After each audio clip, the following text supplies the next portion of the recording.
Ikhwan fiddin azakumullah, sampailah kita ke bagian yang ke-16 dari pembahasan kitab Firqatun Najiyah, manhaj golongan yang selamat, karya Fadilatul Syekh Muhammad bin Jamil Zainu rahimahullahu ta'ala. Bagian yang ke-16 ini judulnya perumpamaan orang yang berdoa kepada selain Allah.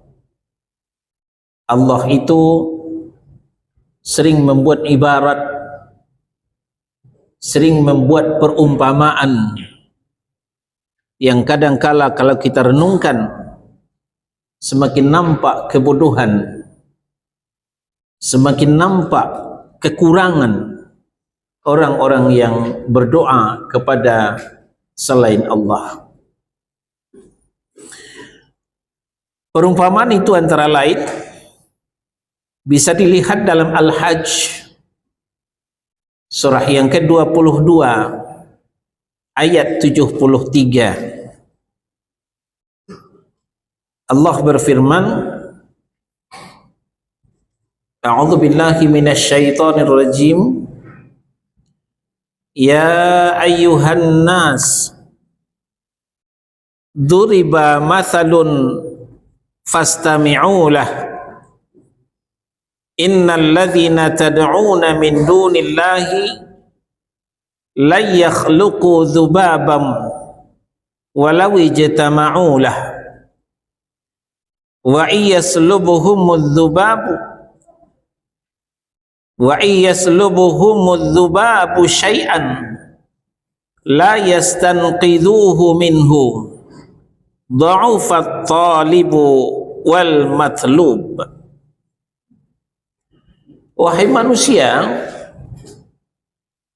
telah dibuat perumpamaan untukmu, maka dari itu fastami'ulah, dengarkanlah perumpamaan itu. Innal ladzina tad'una min dunillah, sesungguhnya segala sesuatu yang kamu seru selain Allah, la yakhluqu dzubaban walau ijtama'u lah,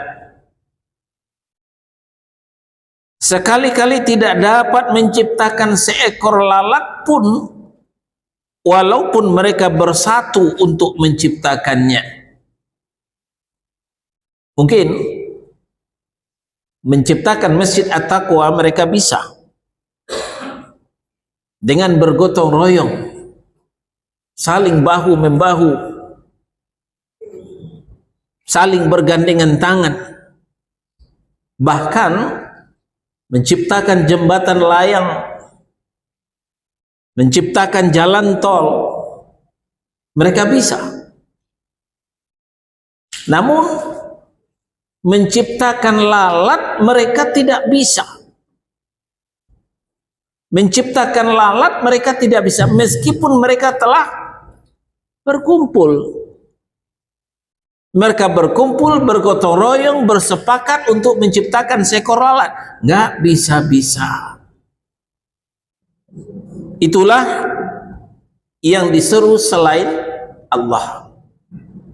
Allah tidak menyebutkan siapa yang diseru selain Allah. Ini menunjukkan siapa saja.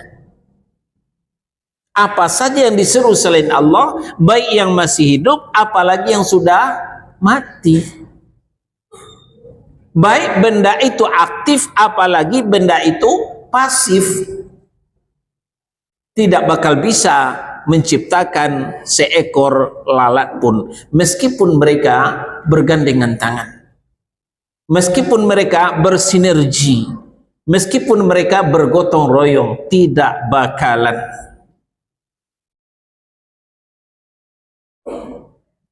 Bahkan wa iyaslubuhumudz dzubabu syai'an la yastanqidhuhu minhu.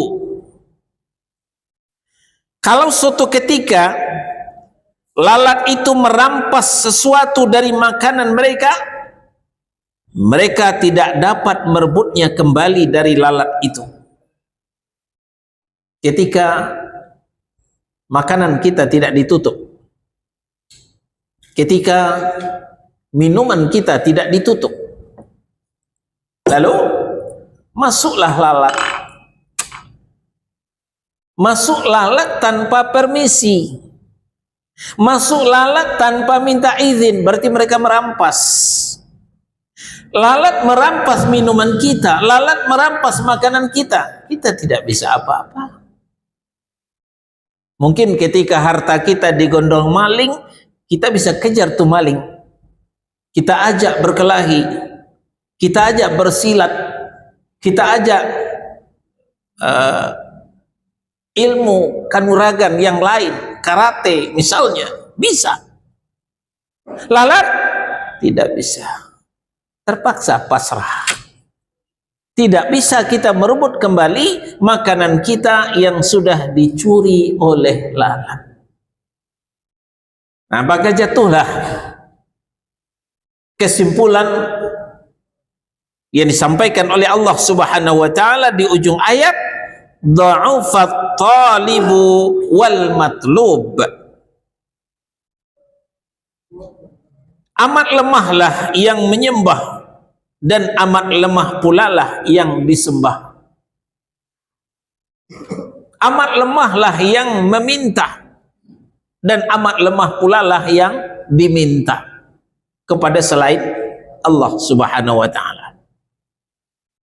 Mulai daripada batu-batu berhala yang dilakukan oleh orang-orang musyrik Makkah yang diberi nama Lata, yang diberi nama Uzza, yang diberi nama Hubbal, Manat dan lain sebagainya.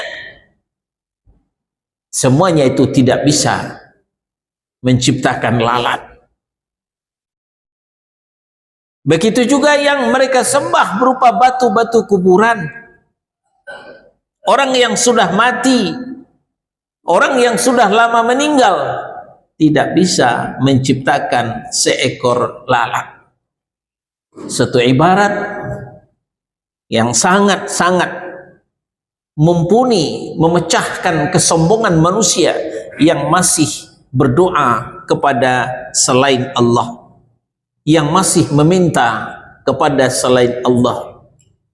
Ketika diingatkan oleh Rasulnya, idza sa'alta fas'alillah, kalau kau minta, mintalah kepada Allah.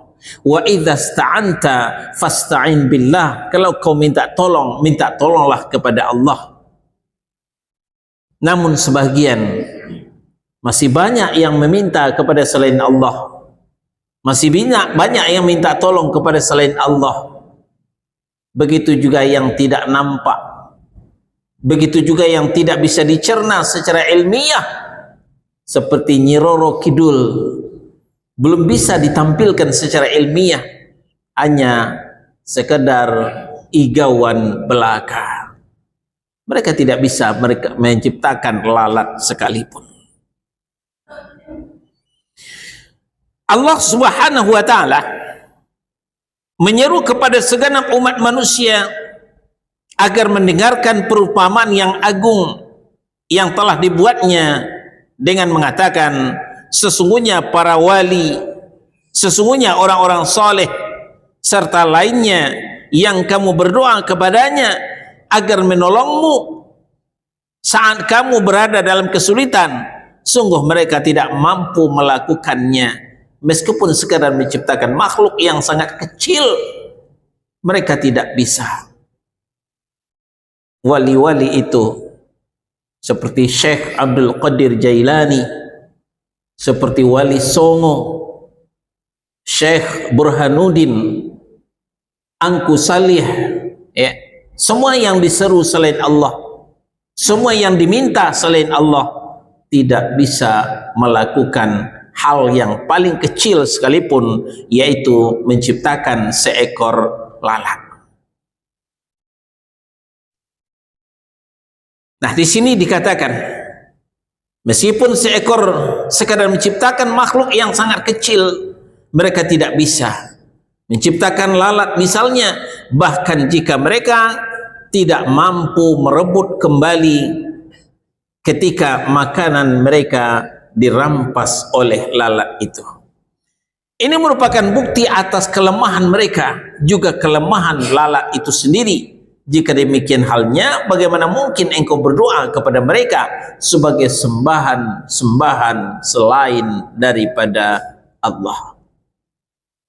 Al-Hajj surah 22 ayat 73.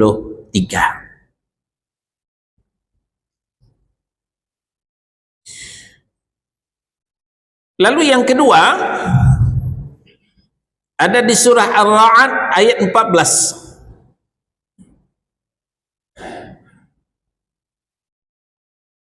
Ya, sebelum kita ke Ar-Ra'd, terlebih dahulu kita ke Fatir. Ini tidak ada dalam kitab, silakan buka mushaf. Fatir surah yang ke-35 ayat 13 dan 14. Fatir surah yang ke-35 ayat 13 dan 14. Ayat 13. Yulijul laila fin nahari wa yulijun nahara fil lail wa sakhkhara asy-syamsa wal qamara kullu yajri li ajalin musamma. Ini Allah menerangkan rububiyahnya. Dialah Allah yang telah memasukkan malam ke dalam siang dan memasukkan siang ke dalam malam. Ini sudah kita sampaikan pengertiannya ketika membahas Tauhid jilid 1. Dia memasukkan malam ke dalam siang. Pagi-pagi setelah sholat subuh, sambil menunggu syuruk, memandanglah ke arah timur. Pelan tapi pasti, gelap gulitanya malam, tenggelam ke dalam terang benderangnya siang. Yang tadinya gelap sekarang mulai terang, apalagi sudah jam 6, tidak ada lagi gelap, sudah dimakan oleh terang. Ini yang dimaksud malam masuk ke dalam siang. Apakah dia masuk sendiri? Tidak. Ada yang memasukkan. Siapa? Allah subhanahu wa ta'ala. Allah lah yang memasukkan malam ke dalam siang. Dia memasukkan malam ke dalam siang. Yulijul laila fin nahar. Sebaliknya, wa yulijun nahara fil lail. Dan dia juga memasukkan siang ke dalam malam. Sore tadi, sebelum azan maghrib berkumandang, kalau kita memandang ke arah barat, ke ufuk barat, pelan tapi pasti, terang benderangnya siang terkubur ke dalam gelap gulitanya malam. Makin lama makin gelap, makin lama makin gelap. Kapan terjadi gelap total? Ketika masuk waktu Isya. Habislah syafaq yang merah, yang nampak hanya hitam. Kalau tidak dibantu dengan lampu listrik, itu kita tidak akan bisa melihat apa-apa. Apakah siang itu masuk sendiri ke dalam malam? Tidak. Ada yang memasukkan. Siapa? Allah subhanahu wa ta'ala. Ini yang dimaksud wa yulijun nahara fil lail. Selanjutnya, wa sakhkhara asy-syamsa wal qamara kullu yajri li ajalin musamma. Dan kemudian dia jugalah yang menundukkan matahari dan rembulan, masing-masing beredar menurut waktu yang telah ditentukan. Matahari jadi tunduk kepada perintah dan aturan Allah. Terbit setiap pagi, tenggelam setiap petang, tidak pernah absen, tidak mengenal libur, tidak mengenal tanggal merah, apalagi Harpit Nas, tidak kenal matahari dengan itu. Apakah matahari itu tunduk sendiri? Tidak. Ada yang menundukkan. Siapa? Allah Subhanahu wa ta'ala. Ini bagian daripada rububiyah Allah. Nah, begitu juga rembulan. Awal terbit disebut dengan bulan Thabit atau hilal. Tidak semua orang yang bisa melihatnya. Hanya orang-orang tertentu melihat, menandai masuknya awal bulan. Ini sering kita perbincangkan ketika menunggu awal Ramadan, menunggu awal Syawal. Semua umat menunggu, sudah masukkah satu Ramadan? Sudah masukkah satu Syawal? Nah, kemudian semua yang melihat itu melaporkan kepada penguasa, kemudian penguasa memutuskan dalam sidang itsbat. Nah, siapa itu mengatur bulan seperti itu? Awalnya terbit seperti bulan sabit, ya, lalu besar jadi purnama, lalu kemudian mengecil kembali, lalu habis lagi, begitu setiap bulan. Apakah mereka begitu sendiri? Tidak, ada yang mengatur. Siapa? Allah Subhanahu wa ta'ala. Dzalikumullahu rabbukum lahul mulku. Yang berbuat demikian itulah Allah Tuhanmu. Nah, ini diperkenalkan oleh Allah Subhanahu wa ta'ala yang memasukkan malam ke dalam siang, yang memasukkan siang ke dalam malam, yang menundukkan mentari, yang menundukkan rembulan, yang beredar di dalam ketentuannya itu. Semuanya itu diatur oleh Allah. Itulah Allah Rabbmu, miliknya lah segala kerajaan, miliknya lah segala kerajaan. Nah, setelah Allah memaparkan rububiyahnya seperti itu, barulah kemudian Allah masuk kepada tauhid uluhiyah. Apa kata Allah?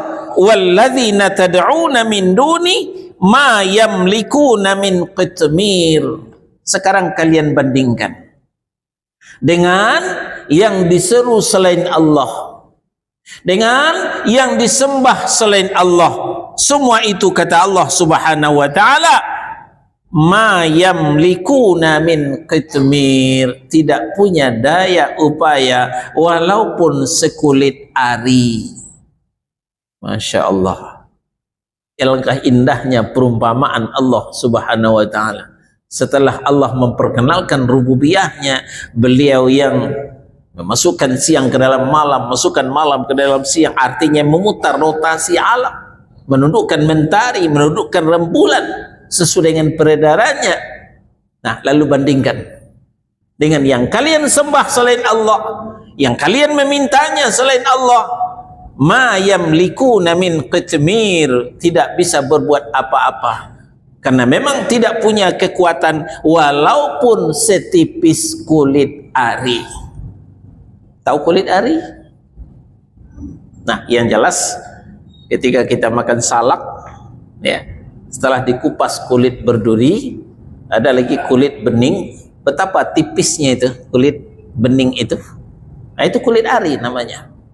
0, sekian milimeter, ya. Nah, setipis itu tidak punya daya dan upaya, kata Allah Subhanahu wa ta'ala. Dilanjutkan dengan ayat 14.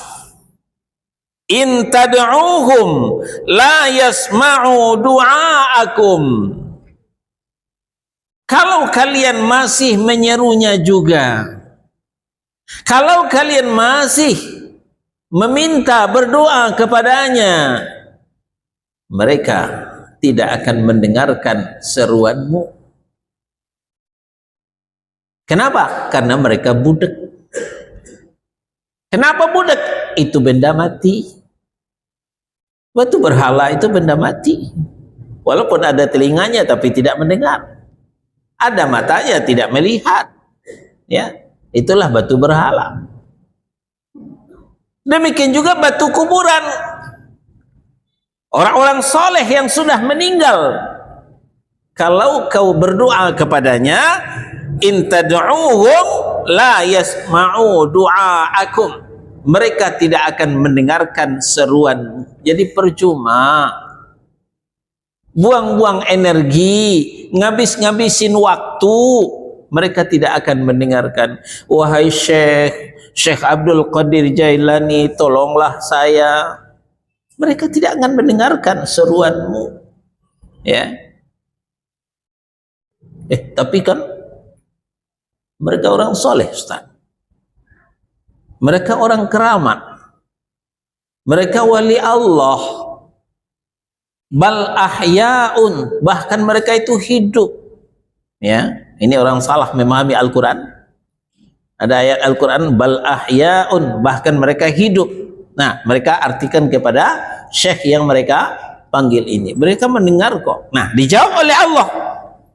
Walau sami'u, kalaupun mereka mendengar menurut pemahamanmu, menurut keyakinanmu, mastajabu lakum, mereka tidak akan mengijabah seruanmu, tidak akan memperkenankan doamu. Percuma, jangan ngeyel, ya, buang-buang waktu, ngabis-ngabisin energi. Ini Allah loh yang bicara. Kalau ustadz bicara bolehlah tidak yakin. Kalau ustadz bicara bolehlah tidak percaya. Ini Allah yang bicara. Masihkah kita tidak yakin? Masihkah kita tidak percaya? Wahai para penyembah selain Allah, wahai para penyeru kepada selain Allah Subhanahu wa ta'ala. Cukup sampai di situ? Belum. Ternyata Allah lanjutkan lagi. Wa yaumal qiyamati yakfuruna bisyirkikum. Tidak cukup, tidak selesai hanya di dunia, berlanjut ke akhirat. Di hari akhirat nanti mereka mengingkari kesyirikanmu. Jadi batu-batu berhala yang disembah selain Allah, batu-batu berhala yang diseru selain pada Allah, nanti akan dihadirkan kepada kita. Batu-batu kuburan yang disembah selain Allah, syekh-syekh yang dimintai selain pada Allah, di hari akhirat nanti akan dihadirkan di depan kita dan ditanyai, adakah kalian menyuruhnya menyembahmu, meminta kepadamu? Mereka semua menjawab tidak. Ya, walau, ya, wa yaumal qiyamati yakfuruna bisyirkikum, di hari kiamat nanti mereka yang diseru selain Allah semuanya mengingkari kesyirikanmu. Selesailah sudah. Tidak ada gunanya ikhtiar kita selama di dunia, jerih payah kita selama di dunia, waktu yang kita habiskan selama di dunia, ya, karena semua mereka mengingkari kesyirikan kita. Wala yunabbi'uka mithlu khabir, ujung ayat, ya, ujung ayat 14.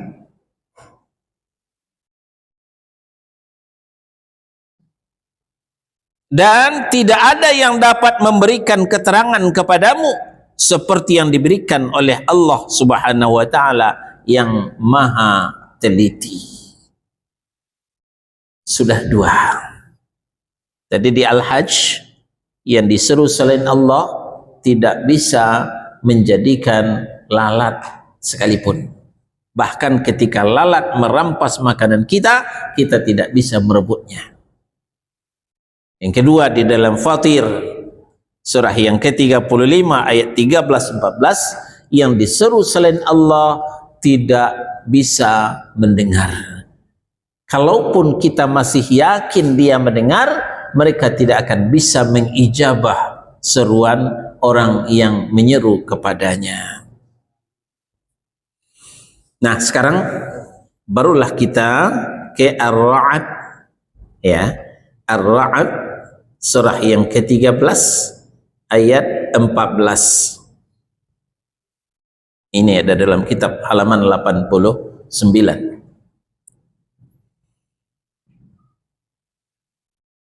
Lahu da'watul haqq walladzina yad'una min dunihi la yastajibuna lahum bisyai'in illa kabasiti kaffaihi ilal ma' liyablugha fahu wa ma huwa bibalighi wa ma du'aul kafirina illa fi dhalal. Hanya bagi Allah lah hak untuk mengabulkan itu. Perhatikan baik-baik. Hanya bagi Allah lah hak mengabulkan itu. Mafhum mukhalafahnya, selain daripada Allah tidak berhak mengabulkan. Ya, jangan nanti kecewa. Selain daripada Allah tidak punya hak untuk mengabulkan doa. Jangan nanti menggigit telunjuk karena kekecewaan. Ini sudah diberitahukan oleh Allah. Hanya bagi Allah lah hak mengabulkan doa yang benar.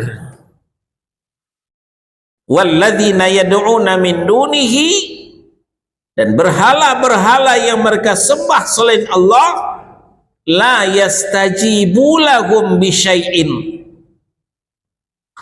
tidak dapat memperkenankan sesuatu pun bagi mereka, illa kabasiti kaffaihi ilal ma', melainkan seperti orang yang membuka kedua telapak tangannya ke dalam air, liyablugha fahu wa ma huwa bibalighi, supaya air itu sampai ke mulut mereka, padahal air itu tidak dapat sampai ke mulutnya.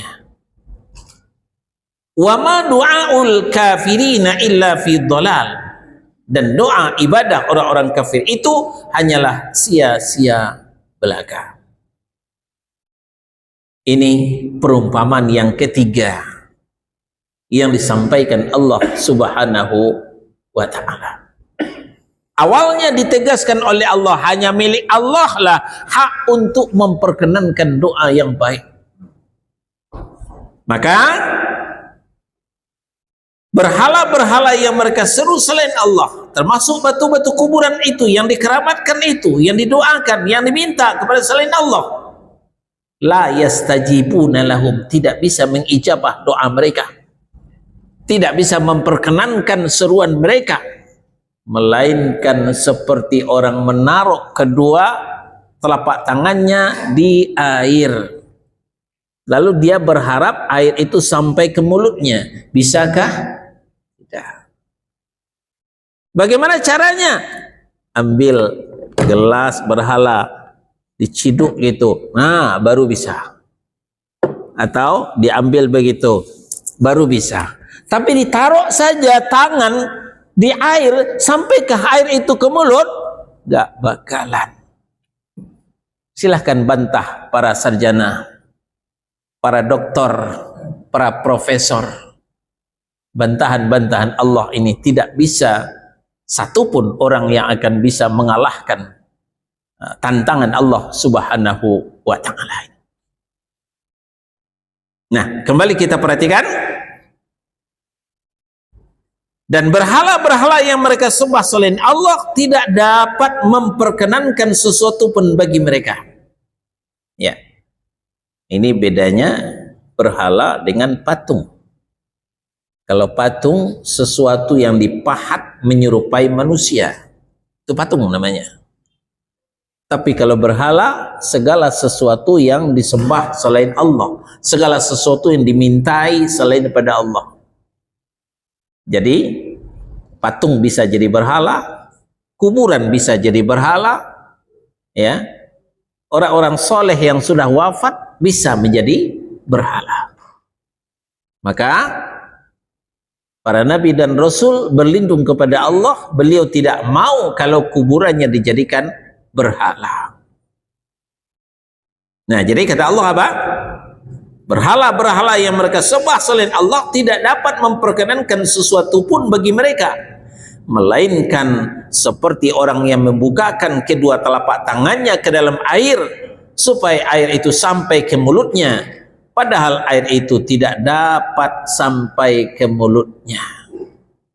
Air tidak dapat sampai ke mulutnya kalau tangannya, air itu tidak diangkat dengan tangannya lalu disampaikan ke mulut.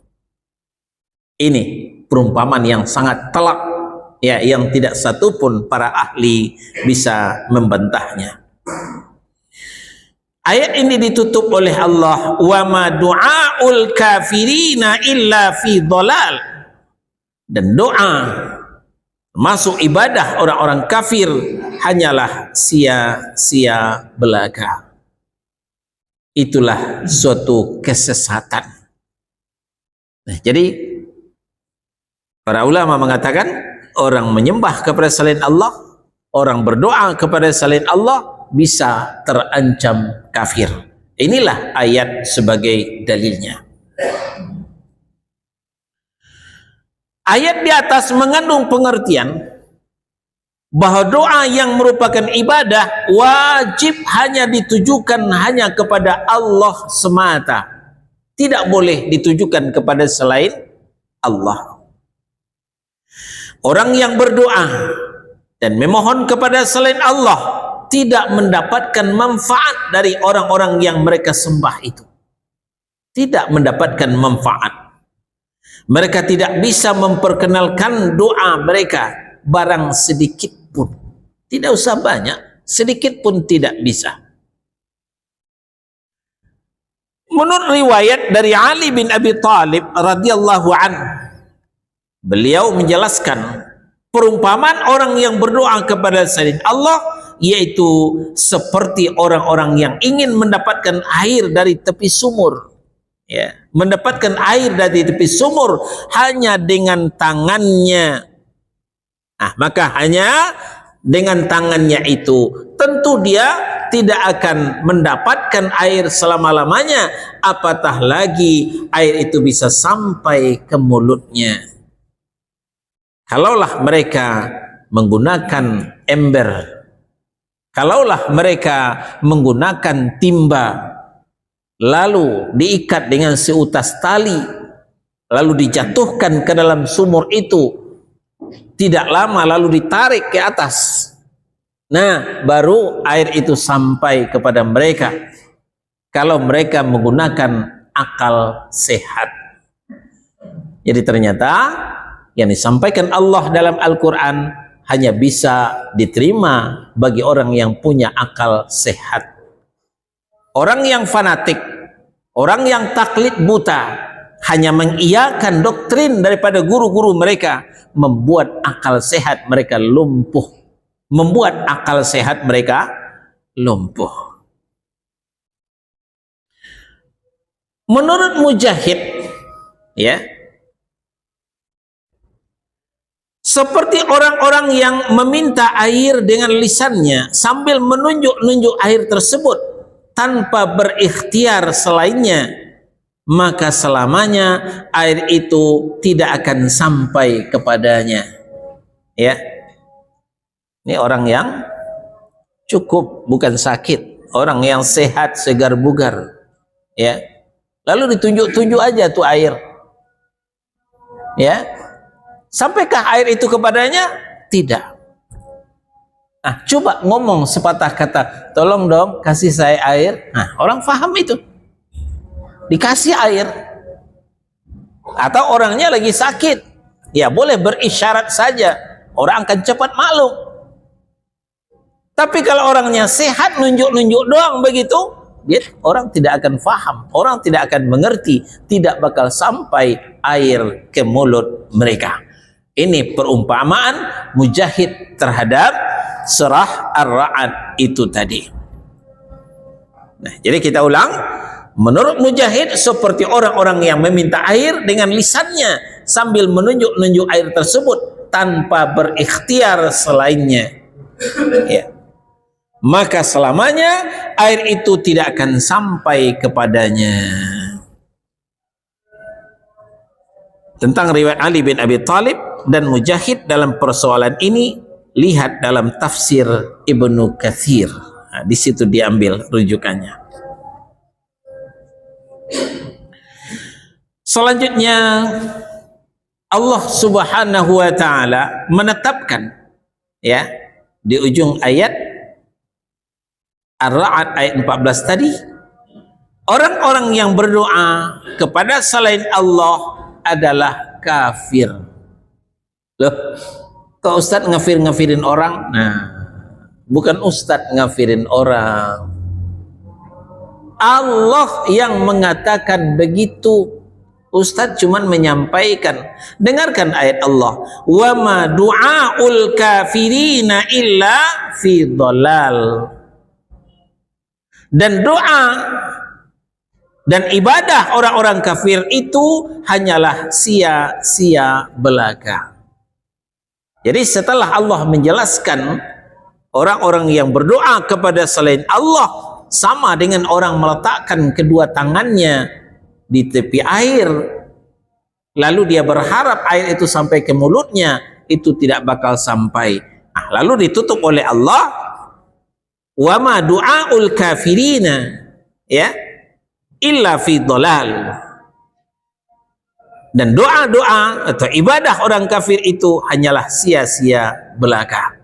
Ini maksudnya Allah memvonis orang berdoa kepada selain Allah bisa terancam kafir kalau tidak mau segera kembali bertaubat, mohon ampun kepada Allah Subhanahu wa taala. Maka dari itu, nah ini himbauan daripada penulis Syekh Muhammad bin Jamil Zainu rahimahullahu taala. Apa kata beliau? Maka dari itu, wahai saudaraku sesama muslim, jauhilah dari berdoa dan memohon kepada selain Allah. Jauhilah dari berdoa dan memohon kepada selain Allah. Termasuk berdoa kepada roh nenek moyang. Maka di malam Jumat Kliwon bakar menyan. Untuk apa bakar menyan? Untuk menyeru roh leluhur, untuk menyeru roh nenek moyang, untuk membantu mengabulkan permintaan kita. Sama seperti itu, ya. Saya kira di kota Jakarta yang sudah modern ini sesajen itu tidak ada lagi. Ternyata masih, ya. Setiap malam Jumat Kliwon ada sesajen, ada berupa padi setangkai, ya, berupa nasi beberapa suap, uang yang paling kecil, ya, 100 rupiah, ya, telur 1, rokok sebatang. Ya. Ustaz kok tahu? Saya pertama masuk Jakarta, ya, saya pernah ngontrak di Pondok Bambu. Itu yang saya lihat. Ya, waktu itu maklum, ya, kita mau memulai hidup baru. Nah, kita tidak langsung naik, kan, berangkat dari bawah. Kontrak, ya, dengan sewa 60.000 sebulan. Saya masuk Jakarta tahun 95. Ya, tahun 95. Kontrakan, bayar kontrakan 60.000 sebulan. Ya. Kamar mandi di luar. Ya, semuanya di luar, bukan di dalam.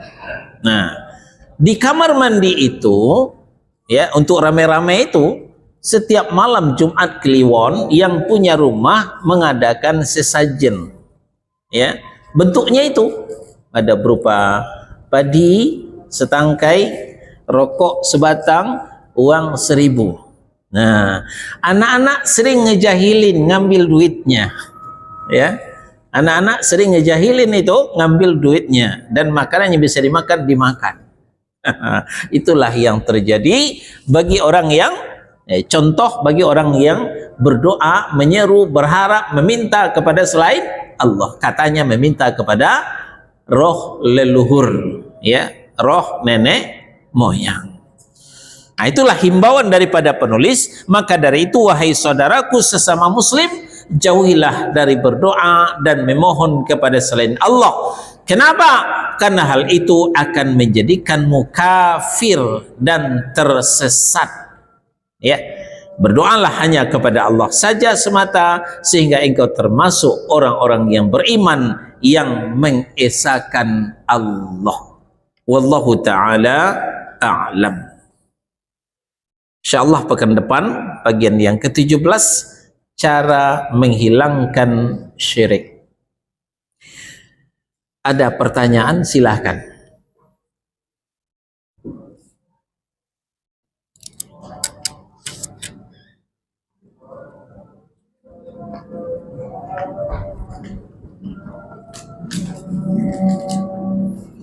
Ada yang bertanya? Ya, silakan. Saya masih ada tentang apa yang puasa aja saja.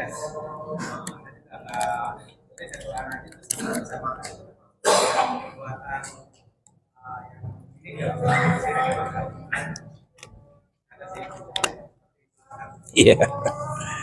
Ya, bagi kita yang tidak tahu mungkin nggak mengapa. Ya, bagi kita yang tidak tahu, apalagi waktu masih bocah-bocah, ya, insya Allah ma'fu anhu. Tapi kita sudah ngaji, ya banyak yang kita makan yang lain. Tidak usah kita makan itu. Sesuatu yang diperuntukkan untuk selain Allah, ya maka kita tidak usah ya mengkonsumsi itu. Ya, biarkan kita kasih kepada hewan, kepada kucing kalau masih bisa dimakan kucing, kepada ayam semacam padi itu akan lebih baik. Ya, sebaiknya kita tidak mengkonsumsi ya sesajen itu. Wallahu a'lam. Yang lain? Bismillah.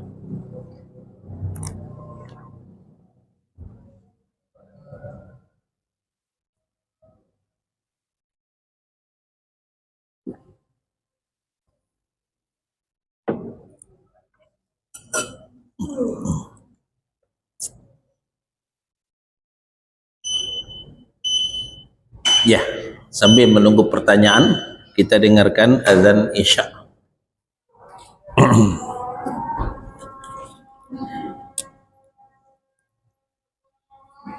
Allahu Akbar, Allahu Akbar, Allahu Akbar, Allah. Allahu Akbar, Allahu Akbar.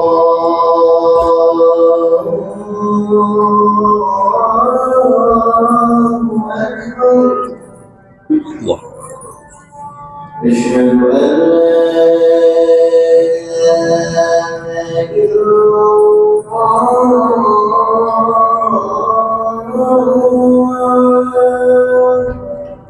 Asyhadu an la ilaha أشهد أن لا إله إلا الله.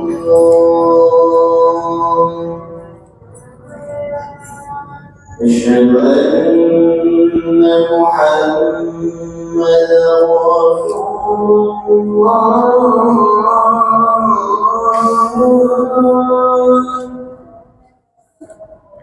أشهد أن محمدا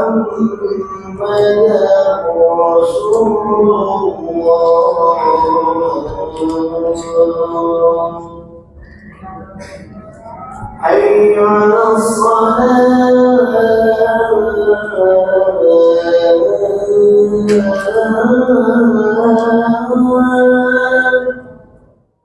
حي على الصلاة،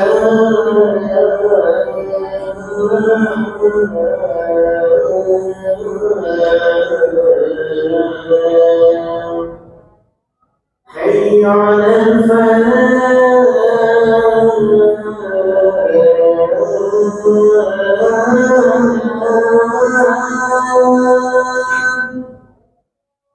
حي على الفلاح.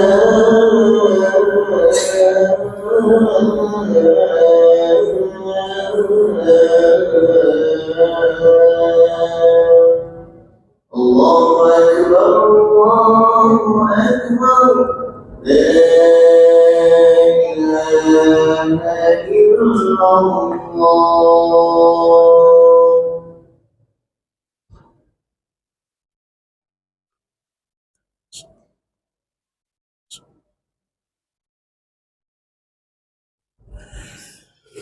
Ada pertanyaan, silahkan.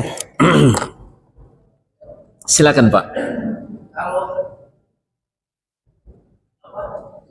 doain orang yang sudah meninggal, misalnya Syekh Abdul Qadir Jailani, kan biasanya itu kalau gerak kita nak dia itu juga kirim itu Fatihah dan sebagainya, itu gimana hukumnya? Ya.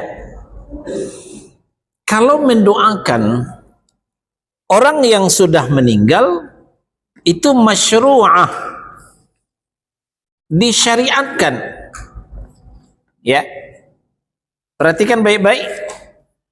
Mendoakan orang yang sudah meninggal itu masyru'ah, disyariatkan, bukan hanya boleh, malah disuruh. Ya. Sekarang kita ke Muhammad, surah yang ke-47 ayat 19. Buka mushaf. Muhammad surah 47 ayat 19. Fa'lam annahu la ilaha illallah wastaghfir li dzambika walil mu'minina wal mu'minat wallahu ya'lamu mutaqallabakum wa mathwaakum. Maka ketahuilah bahwa tidak ada Tuhan yang hak disembah selain Allah, dan mohonlah ampunan kepada Allah atas dosamu dan atas dosa orang-orang mukmin, baik laki-laki maupun perempuan. Ya, dalam doa itu juga ditambahkan dengan al-ahya'i minhum wal amwat, baik mereka itu yang hidup maupun yang sudah meninggal. Disuruh kita mendoakan, memintakan ampun kepada Allah. Ini ada seorang ustaz, seorang kiai mencak-mencak, itu tokoh Wahabi sudah mati, nggak usah didoain. Kan dia mengatakan doa tidak sampai. Ini orang yang gagal faham. Yang tidak sampai itu bukan doa, tapi bacaan-bacaan dari orang hidup tidak sampai kepada orang mati. Ini pun perkataan Imam Syafi'i. Ustadz tidak pernah mengatakan seperti itu, tapi mengutip perkataan Imam Syafi'i, imam mazhab kita. Periksa dalam kitab beliau Al-Um. Nah, lalu mereka gagal faham, mereka mengatakan doa yang hidup tidak sampai kepada orang mati. Kalau demikian, nggak perlu sholat jenazah. Bukankah sholat jenazah itu mendoakan orang mati? Itu apa sholat jenazah kalau memang tidak sampai? Ini menunjukkan sang kiai gagal faham, lalu mencak-mencak. Ya, nah ini yang dikatakan jurus siluman mabok. Ya, jurus siluman mabok. Orang yang dikendalikan oleh hawa nafsunya, ya seperti itu.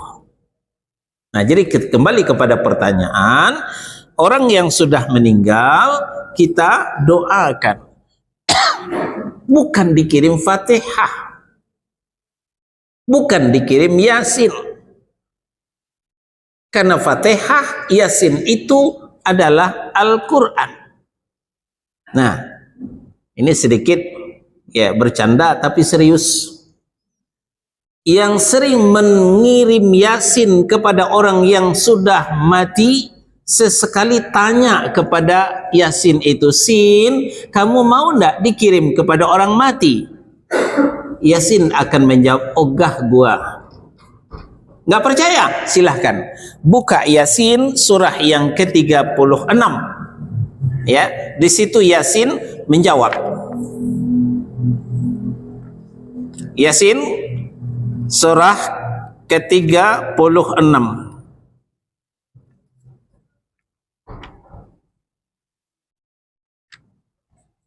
Nah, saya minta nanti di antara kita yang menterjemah supaya lebih yakin. Jangan saya menterjemah. Sebentar.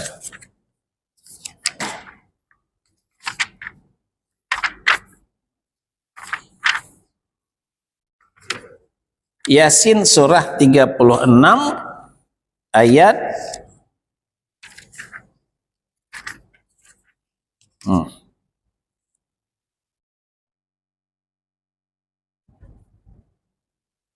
ayat 69 dan 70.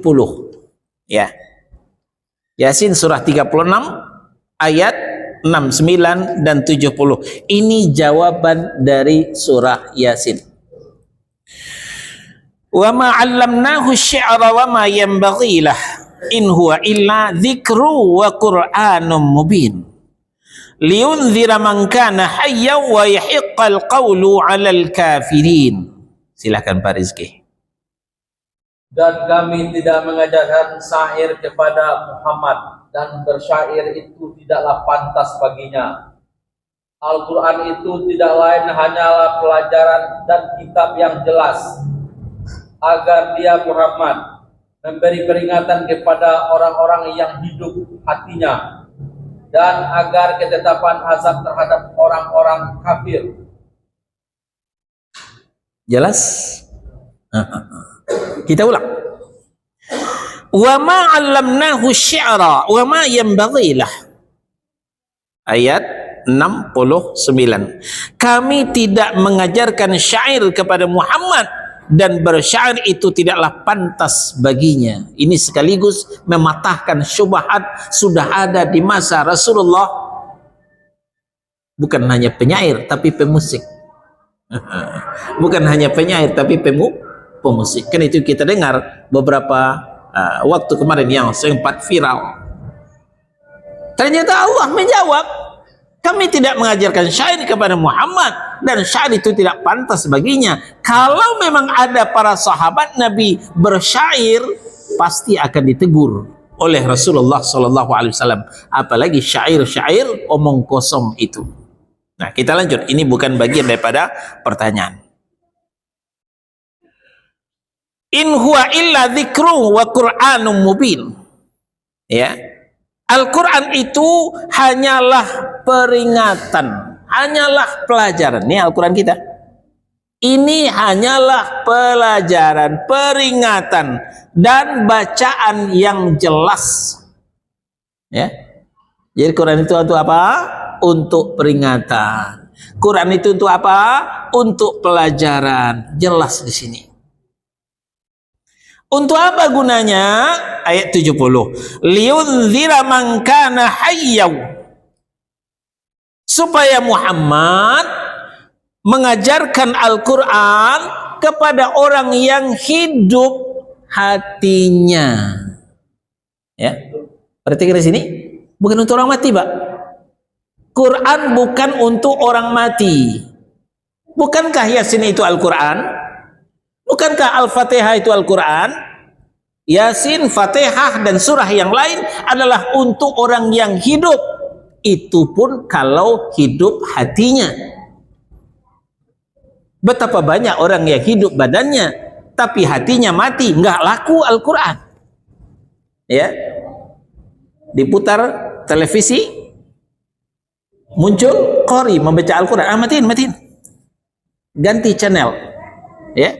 Nggak nyambung Quran bagi orang yang mati hatinya, walaupun badannya hidup. Nah, orang yang hidup saja seger buger, masih banyak yang hatinya mati. Betul? Betul salah? Buktinya apa? Disuruh tutup aurat, masih telanjang, masih nggak mau pakai kerudung. Dipanggil Allah hayya 'alas shalah, masih mundar mandir di jalan, enggak mau naik ke masjid. Ini menunjukkan hatinya mati. Apalagi orang yang sudah betul-betul mati, dimasukkan ke dalam kubur, diinjak-injak lagi kuburnya, mungkinkah hatinya hidup? Ayo. Maka Al-Quran tidak laku untuk orang mati. Al-Quran hanya untuk orang yang hidup. Inilah alasan para ulama, termasuk Imam Syafi'i rahimahullahu ta'ala, bahwa bacaan yang hidup, Yasin, Fatihah, Tahlil, tidak sampai kepada orang yang sudah mati, kata beliau. Bukan kata Ustadz yang barusan meninggal. Ya, Ustadz yang barusan meninggal hanya mengutip dari perkataan Imam Asy-Syafi'i rahimahullahu ta'ala. Demikian Pak, wallahu a'lam. Yang lain? Jadi tidak lagi kita ila hadratin Nabi Mustafa ila ruhi Al-Fatihah. Sudah tidak waktunya lagi, karena kita sudah faham Al-Fatihah adalah Al-Quran, sedang Al-Quran adalah untuk orang yang hidup, bukan untuk orang yang mati. Yasin surah 36 ayat 69 dan 70. Wallahu a'lam. Ada lagi? Cukup ya, kita tutup. Subhanakallahumma wa bihamdika asyhadu an la